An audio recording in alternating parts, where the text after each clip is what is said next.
नमो अर्हन्ताणं नमो सिद्धाणं नमो आयर्याणं नमो वज्रायाणं नमो लोये सर्वसाहुणम्। प्रत्येक शनिवार को अपन सहजता दादा की ये अनूठी रचना का पाठ करते हैं और एक एक छंद की चर्चा भी करते हैं और आप लोग याद करके भी सुनाते हैं। इस क्रम में अपन 2 छंद पढ़ चुके और तीसरे छंद की चर्चा अपन आज करेंगे। आपको मालूम होगा कि आज के दिन ही बड़े दादा की पुण्यतिथि है, तीसरी पुण्यतिथि आज पंडित रतन चंद जी भारेल साहब की, और उनके जन्म दिवस को सहजता दिवस के रूप में ही मनाया जाता है, क्योंकि बड़े दादा का सहज सरल स्वभाव था, ये आप सब भली भांति जानते हैं। तो मुझे तो लगता है कि उनके सहजता दिवस के उपलक्ष्य में ही हो सकता है छोटे दादा ने ये रचना बनाई हो, ऐसा भी हो सकता है, मुझे जानकारी इतनी ज्यादा नहीं है। फिर भी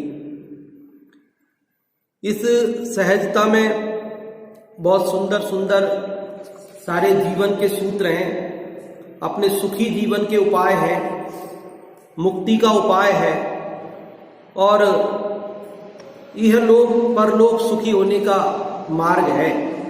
सारी चिंताओं, सारे तनाव, अवसाद सबको मिटाने का एक उपाय है इसके अंदर, सरल रामबाण उपाय है। इसका एक एक शब्द मंत्र जैसा है, महान है। पढ़ते हैं तीसरा छंद देखिए, और ये आप सब लोग याद कर रहे हैं तो ये बहुत बड़ी बात है, क्योंकि हर समय उसको आप कभी भी गुनगुना करके अपने चिंतन में ला सकते हैं और उसका लाभ आप ले सकते हैं। 4 जनों ने पूरा सुना दिया, एक तो शशि आंटी ने IM जैन साहब के, उन्होंने पूरा सुना दिया है, और दूसरा ममता जी ने पूरा सुना दिया, बहुत बढ़िया, और ममता जी डूंगरिया, और तीसरा राजकुमारी जी बोहरा और यशोधरा जी अखावत। इस प्रकार 4 जनों ने ये पूरा सुना दिया है। ये बहुत अच्छी बात है। अभी तो हमारे 2 ही छंद हुए, लेकिन आप लोगों ने पूरा याद कर लिया, बहुत बढ़िया। अब अपन तीसरे छंद की चर्चा करते हैं। देखिए, सहजता जीवन का आधार, वस्तु का सम्यक रूप निहार, जगत का सहज परिणमन दे, होय बस उसे सहज स्वीकार। सहजता जीवन का एक लक्ष्य, सहज जीवन ही हो और जीवन का परम पवित्र, ज्ञान दर्शन का हो व्यापार। क्या कह रहे? सहजता जीवन का आधार, जीवन का आधार जानते ना, जिसके आधार पे चीजें। अब ये टेबल इस पुस्तक का आधार है, ये पुस्तक, ये शास्त्र किसके आधार से रखा है? टेबल के आधार से। अगर ये टेबल नहीं होवे तो ये शास्त्र यहां रह सकता है? ऐसे ही जीवन का आधार क्या है? जीवन किस पे टिका है? सहजता पे। अगर सहजता नहीं होवे तो जीवन नहीं रहेगा, मरण होगा। असहज सहजता नहीं अपनाएंगे, असहज होंगे बात बात में, तो क्या होगा? तनाव होगा, मरण होगा, बीमारियां होंगी। ये सहजता जीवन का आधार है। सहजता क्या है? अगर जीना है, ठीक से जीना है, अच्छे से जीना है, आनंद से और मजे से जीना है, टेंशन लेस जीना है, तो सहजता को अपनाना है। इसलिए कहा सहजता जीवन का आधार, वस्तु का सम्यक रूप। ये क्या है सहजता? कि साथ सुखी होने, ऐसे ही अपने टेंशन को मिटाने के लिए कल्पना में सहजता अपनाए, काल्पनिक बातें कि नहीं, ये तो वस्तु का स्वरूप है। वस्तु का स्वरूप जो है उसमें टेंशन का कोई काम ही नहीं है। टेंशन का काम तो जब हो ना, कि जब अनहोनी हो। टेंशन कब होगा? बोलो, टेंशन कब होगा? जब अनहोनी हो।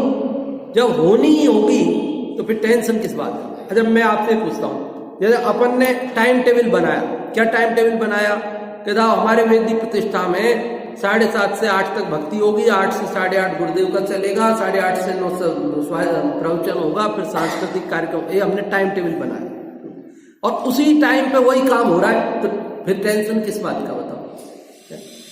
अगर उसमें लिख रहा है 8 बजे प्रवचन होगा और 8 बजे नहीं होके 9 बज जाए, प्रवचन चालू नहीं हो गए, तो टेंशन होगा भाई, तो आप असहज हो गए ना। लेकिन जब जिस समय लिख रहा है उसी समय हो रहा है, तो आपको असहज होने की जरूरत क्या है। तो अब ये बताओ कि 6 द्रव्य दुनिया में, सारे विश्व में 6 द्रव्य है, जीव, पुद्गल, धर्म, अधर्म, आकाश, काल। एक द्रव्य दूसरे द्रव्य रूप नहीं हो रहा, एक गुण दूसरे गुण रूप नहीं हो रहा, एक पर्याय दूसरे पर्याय रूप नहीं हो रही, अनंत पर्यायों के क्रम में जिस पर्याय को जिस समय होना है उसी समय हो रही, आगे पीछे नहीं हो रही। अब वस्तु का स्वरूप तो सहजता है, हम असहज हो रहे हैं बेवजह। अरे ये अभी कैसे क्यों हुई, ये ऐसे क्यों हुई, वैसे क्यों हुई। अरे वो अपने काल में हुई है, अपने समय पर हुई है। पर्याय कब हुई है? अपने समय पर हुई। हम तो फिर वस्तु का स्वरूप ही सहजता है, वस्तु के स्वरूप में असहजता का नाम ही नहीं है। वस्तु के स्वरूप को समझ लिया जाए तो जीव सहज हो जाए, वस्तु के स्वरूप को समझ लिया जाए तो क्या हो जाएगा? सहज हो जाएगा। तो अब नीम कड़वी क्यों है? तो उसका स्वभाव है। अब आप परेशान हो रहे हो कि कड़वी क्यों है, मीठी होनी चाहिए।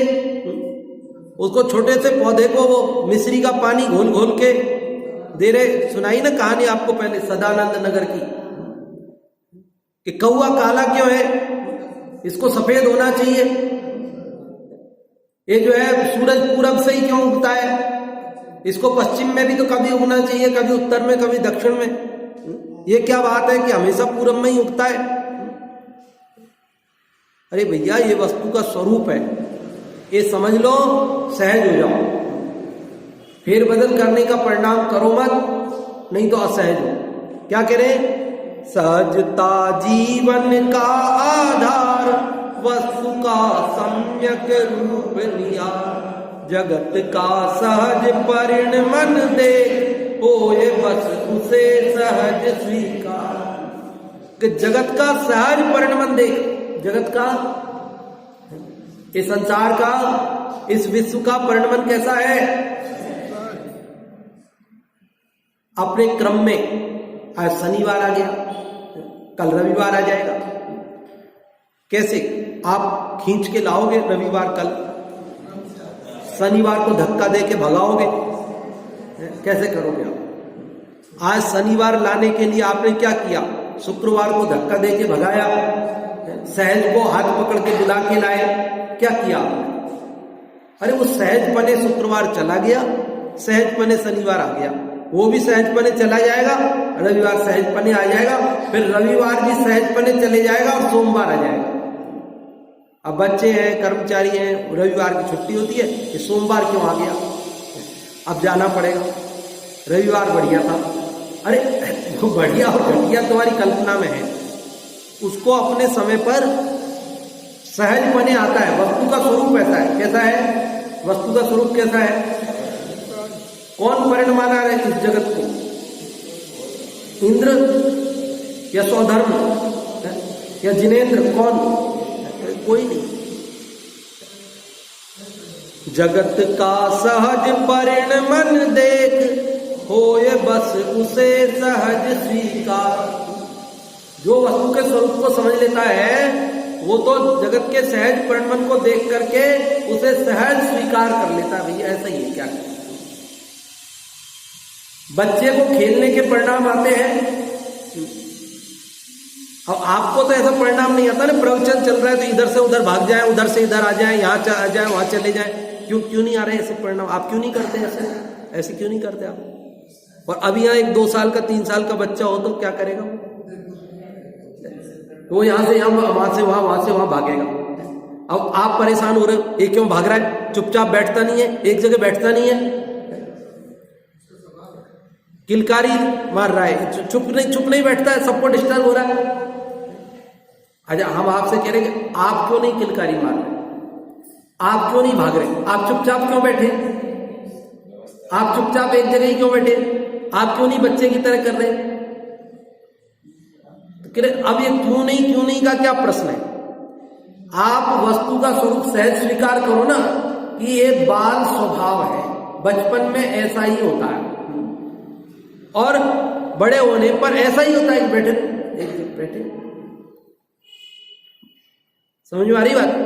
तो जिसका जो स्वभाव है उसे वैसा स्वीकार कर लो बस। ज्ञानी तो स्वीकार कर लेते हैं। ज्ञानी क्या करते हैं? होए बस उसे सहज स्वीकार, सहजता जीवन का एक लक्ष्य, सहज जीवन ही हो स्वीकार।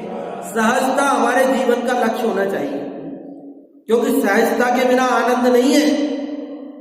असहजता मतलब आकुलता, आकुलता मतलब दुख, सहजता मतलब निराकुलता और निराकुलता मतलब सुख। आत्म को हित है सुख, सो सुख आकुलता बिन कहिए। आकुलता नहीं होना उसी का नाम सहजता है। आकुलता नहीं होना उसी का नाम सहजता है। सहजता जीवन का एक लक्ष्य, सहज जीवन ही हो स्वीकार। सहज जीवन ये हम स्वीकार करना चाहते हैं। और जीवन का परम पवित्र, ज्ञान दर्शन का हो व्यापार।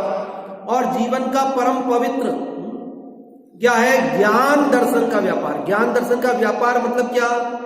व्यापार मतलब उसका परिणमन, ज्ञान का और दर्शन का परिणमन। परिणमन मतलब ज्ञान का परिणमन मतलब जानना, दर्शन का परिणमन मतलब देखना। जानना देखना, जानना देखना, जानना देखना ये आत्मा का स्वभाव है। कुछ पर में फेर बदल करना ये क्या है? मेरा स्वभाव है, विभाव है। और विभाव से जीव थकता है। किससे थकता है? विभाव से थकता है। और स्वभाव से कभी नहीं थकता।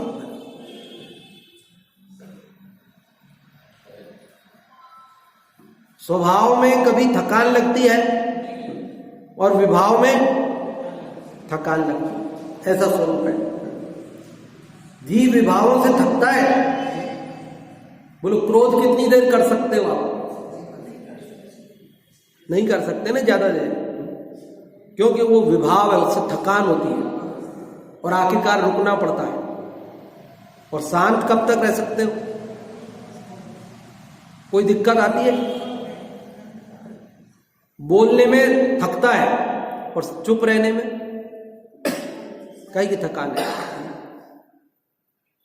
अभी बैठे हैं और नाचने लगे तो तालियां बजाए तो थकान हो जाती है। थोड़ी देर बजाएंगे तो फिर रुकना पड़ता है और रुकने के बाद रुके रहो। क्या है? रुकने में थकान नहीं लगती, लेकिन कर उसमें तो ऐसे यहां आप सहज रहेंगे तो क्या होगा? ज्ञान दर्शन का जानना देखना देखना वो मेरा स्वभाव है और उसमें थकान नहीं है, उसमें आनंद है। क्या है? उसमें आनंद है। इसलिए एक भजन आता है ना अपने आप। क्या भजन आता है? सब जानन देखन हारा, ये आत्मा हमारा। सुना है ये? सब जानन देखन हारा, यह आत्मा हमारा। ये जले नहीं अग्नि में, भीगे नहीं पानी में, सूखे न पवन के द्वारा, ये आत्मा हमारा। सब जानन देखन हारा, यह आत्मा हमारा। आज बड़े दादा की पुण्यतिथि है और ये प्रासंगिक एक उनकी कहानी मेरे को याद आ रही है। मैं आपको उनकी लिखी हुई एक कहानी सुनाता हूं। सच्चे अर्थों में उनको श्रद्धांजलि भी होगी और ये अपना जो छंद है ये भी समझ में आएगा। उनकी एक कहानी है, कहानी संग्रह है पूरा। जान रहा हूं, देख रहा हूं। पढ़ी किताब आप लोगों ने? उनकी कहानियों की किताब है। आपको पढ़ना हो तो मेरे पास है, मैं दे दूंगा आपको। जान रहा हूं देख रहा हूं, होंगी 10 एक कहानियां उसमें, एक्यूरेट तो संख्या मालूम नहीं मेरे को, ज्यादा मोटी नहीं, पतली सी किताब है ये किताब है, बस इससे भी थोड़ी छुप पतली है, बस ऐसी किताब। जान रहा हूं देख रहा हूं, तो उसमें पहले ही नंबर की कहानी है। क्या है पहले नंबर की कहानी? जान रहा हूं देख रहा हूं। उस कहानी का नाम ही है ये। क्या है नाम? जान रहा हूं देख रहा हूं। कहानी में क्या है? कहानी में ये है कि बोले अष्टानिका पर्व था, सिद्ध चक्र विधान चल रहा था, बाहर से पंडित जी आए थे और वे सभा को प्रवचन में ये समझा रहे थे। क्या समझा रहे थे? कि ये आत्मा का स्वभाव जानना देखना है, करना धरना नहीं है, पर में कुछ करने धरने का अवकाश नहीं है, केवल जानना देखना ही हमारे हाथ में है। इसलिए हमें सदा ज्ञाता दृष्टा रहना चाहिए और करने धरने के विकल्पों से बस होना चाहिए, क्योंकि होता स्वयं जगत परिणाम, मैं जग का करता क्या काम, जगत का परिणमन स्वतंत्र है, मैं तो ज्ञायक हूं।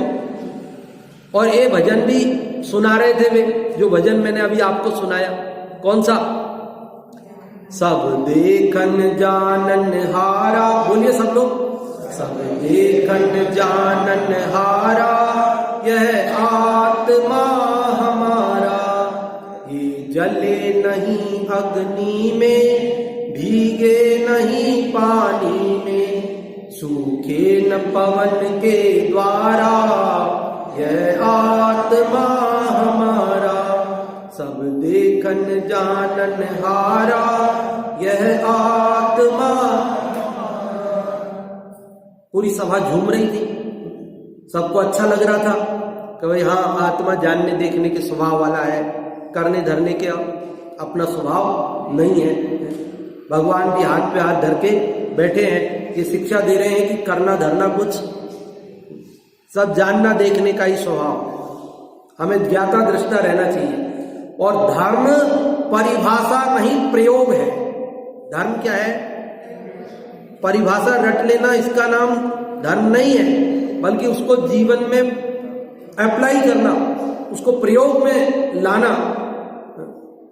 तो पंडित जी समझा रहे थे कि देखो, अब जीवन के प्रतिकूल प्रसंगों में सब में क्या रहना?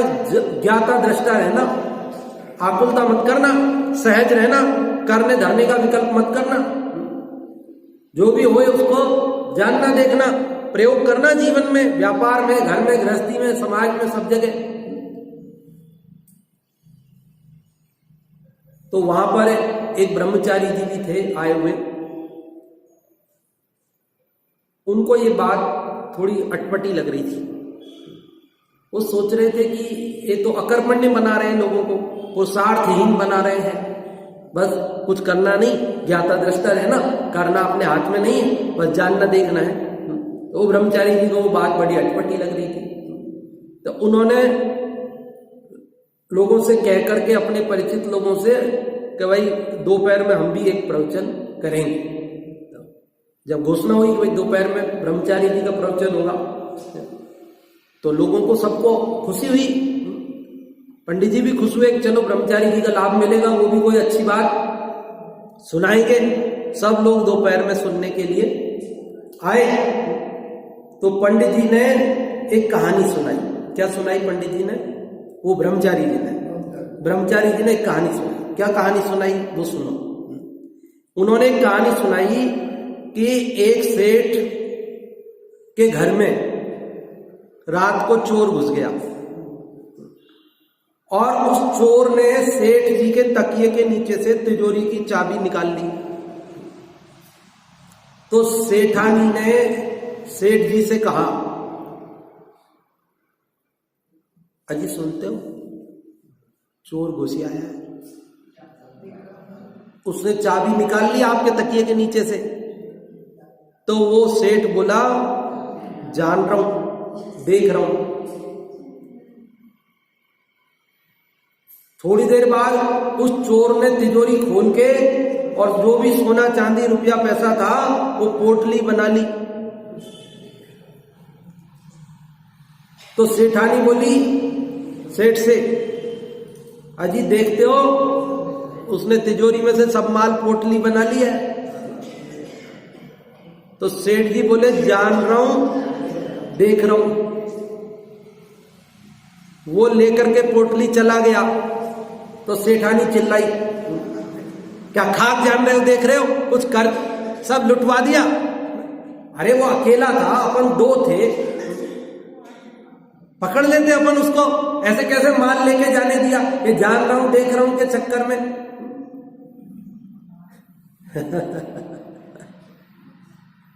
तो बोले ये जान रहा हूं देख रहा हूं के चक्कर में सेठ जी ने सारा धन लुटा दिया और बेचारी सेठानी रोती रह गई। ब्रह्मचारी जी ने ये बात पूरी करी। तो पंडित जी ने कहा कि भाई 2 मिनट हम भी बोलना चाहते हैं। उन्होंने कहा कि भाई ब्रह्मचारी जी ने बहुत अच्छी कहानी सुनाई है और इसमें पर ये अधूरी है, थोड़ा सा और सुनो आगे। आगे हुआ क्या कि वो जो चोर आया था ना, उस चोर की कमर में कटार लटक रही थी, उस चोर के कमर में तलवार थी।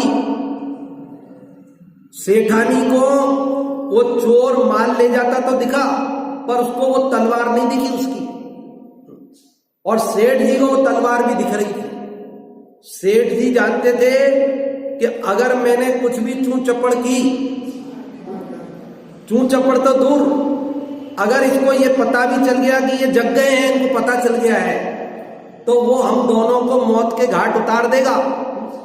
पुलिस में कंप्लेंट करने लायक भी नहीं रहेंगे। इसलिए सेठ जी चुपचाप पड़े थे, क्योंकि करने के लिए अवकाश ही कहां था, बताओ क्या कर लेते, उसका हथियार थे ना उसके पास। तो चोर कोई ऐसे ही आते हैं, पूरी तैयारी से आते हैं। और वैसे भी सेठ जी को ये बात मालूम थी कि धन तो हाथ का मैल है, पुण्य के उदय से आता है और पाप के उदय से चला जाता है। धन के चक्कर में जीवन को खतरे में डालना ये समझदारी नहीं है। धन जाएगा तो और कमा लेंगे, लेकिन जीवन चला जाएगा तो फिर ये जीवन दोबारा मिलने वाला नहीं है। ये बात सेठ जी को मालूम थी, इसलिए वे चुपचाप थे। और इसलिए हमें क्या करना कि ज्ञाता दृष्टा रहना, करने धरने के चक्कर में नहीं पड़ना। और ये बात जब सुनाई तो ब्रह्मचारी जी भी बहुत खुश हुए और उन्होंने कहा कि अरे हमारे तो ये बात ख्याल ही आई, ये बात, और न कभी हमने ये बात सुनी कि ये जानन देखन हारा आत्मा हमारा, हमें जो है इस करने धरने का विकल्प नहीं करना, बल्कि जानने देखने रहना। ये बात बहुत उनको पसंद आई, वे बहुत खुश हुए और उन्होंने कहा कि अहो हमें तो इन बातों की खबर ही नहीं थी। और उन्होंने कहा कि अब हम पंडित जी के पास ही रहेंगे और इनके तत्व ज्ञान का लाभ लेंगे। और पूरे 4 महीना वो पंडित जी के साथ रहे और अध्यात्म विद्या को सीखा और फिर वो जीवन भर अध्यात्म प्रेमी हो गए। तो इस प्रकार की पहली कहानी है उसमें, जान रहा हूं देख रहा हूं। तो यहां भी क्या है कि ज्ञान दर्शन का हो व्यापार, कि जानते देखते रहो तो जीवन बचेगा। पहली लाइन है ना, सहजता जीवन का आधार। अब बताओ, सहज रहे ना, सेठ जी सहज रहे तो जिंदा रहे, असहज हो जाते तो मारे जाते हैं। सहजता जीवन का आधार है। अब सामने वाला हमारे साथ छल कर रहा है और आप समझ गए हो, लेकिन उसे कहते नहीं हो कि तूने मेरे साथ छल किया, तो आपका प्रेम बना रहता है। नहीं कहना अच्छी बात है ना। और आपने जैसे ही कहा कि तूने मेरे साथ छल किया, फिर क्या होगा बोलो? विरोध में खड़ा हो जाएगा। क्लेश बढ़ना है, घटना नहीं। अब आप समझ गए ना तो समझ लो, अब उसके चक्कर में मत आना। लेकिन कह के क्या दोगे? भाई उसने छल किया, आपको समझ में आ गई बात, तो अब आप उसके छल में मत फंसना मत। पर ये कह करके कि तूने मेरे साथ छल किया, फायदा क्या होगा? समझ गए ना बात को? यहां सहजता वाली बात बता रहे हैं कि सब कुछ सुनिश्चित है, सब कुछ क्रमबद्ध है। जो जो देखी वीतराग ने सो सो होसी वीरारे। इसलिए हमें रंच मात्र भी असहज होने की जरूरत नहीं है। क्या वो हो रहा है जो सर्वज्ञ भगवान ने नहीं देखा? जब सर्वज्ञ भगवान ने देखा वही हो रहा है, तो फिर हमें परेशान होने की क्या जरूरत है? समझ में आ गई बात? पढ़े अब एक बार फिर से इसको। सहजता जीवन का आधार, वस्तु का सम्यक रूप निहार। जगत का सहज परिणमन देख, होए बस उसे सहज स्वीकार। सहजता जीवन का एक लक्ष्य, सहज जीवन ही हो और जीवन का परम पवित्र ज्ञान दर्शन का हो व्यापार। तो आप लोगों में से कोई इसका अर्थ बताना चाहते हो या कुछ पूछना चाहते हो, कोई बात समझ में नहीं आई हो, या कोई श्लोक सुनाना चाहते हो, पिछले श्लोक में से सुनाना चाहते हो, तो आप लोग आमंत्रित हैं सुनाने के लिए, जो भी आप में से सुनाना चाहें। हाँ जी।